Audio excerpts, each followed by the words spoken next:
Why should a man be scorned if finding himself in prison, he tries to get out and go home?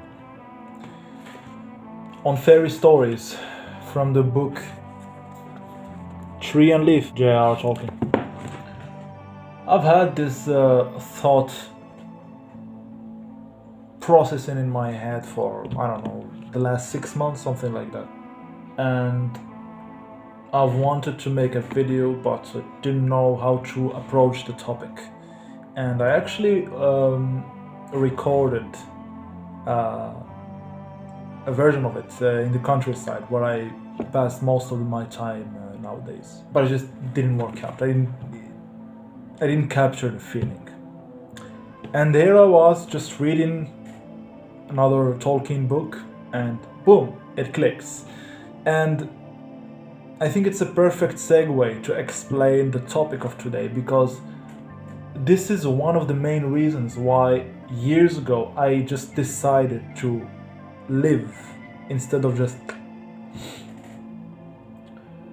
this unending search and hunger, right, of catching something, an idea, and the moment where it aligns and works, oh man, that feeling is just something. It's out of this world, really. The topic of today really is just this sentence I just read. Why should a man be scorned? If finding himself in prison, he tries to get out and go home. So all this passage is talking about escapism and how fantasy, fairy stories, etc. work as an escapist method used by people nowadays, more and more in the modern age, me included. And I think I'm in some of the extremes, really. Don't enjoy anything anymore. I don't find my place anymore, anywhere really, except here inside, and in nature, and that's it. I don't think that's a bad thing. I think it's might sound arrogant, might sound pompous, whatever, but I think I am in the right. Because the word, it's rotten, completely sideways, nothing makes sense anymore. What was always right is now wrong, and the other way around, etc. I know there's people out there like me and who just don't enjoy life anymore.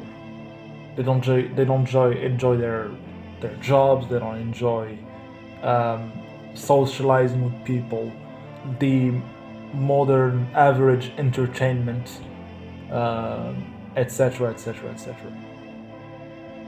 Even food, and like I said, that's not per se a bad thing, because I see it as life has become like tofu. It's tasteless. It's nutrition-wise, You can't eat tofu alone. You need to add something to it. You need to flavor it. It's just a foundation, like uncooked rice, Can't do anything with it. You view it this way, life is just the ground itself.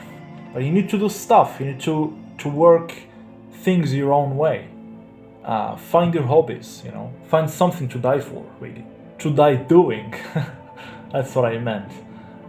Something that will make you stay awake until the next day and you have to work and you didn't sleep, Something that will give you passion, like something that will give you a boner. And this will bring me to the next step, and I'll read a passage here again. In using escape in this way, the critics have chosen the wrong word, and what is more, they are confusing, not always by sincere error, the escape of the prisoner with the flight of the deserter.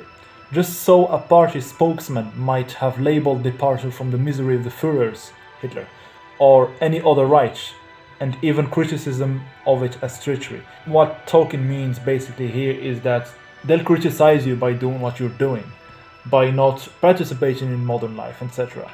Oh, you're weird. Oh, you're wrong, And what Tolkien is meaning here is that the world is rotten.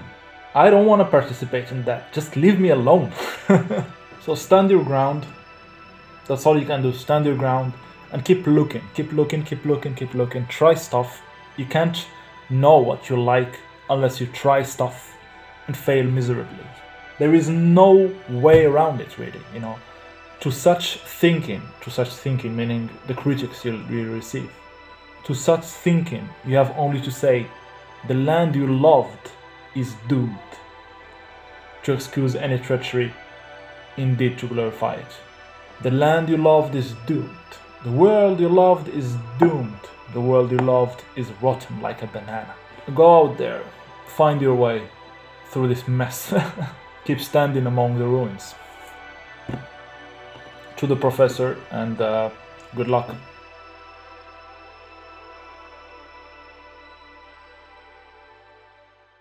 Look! It's fucking rotten, you fucking idiot!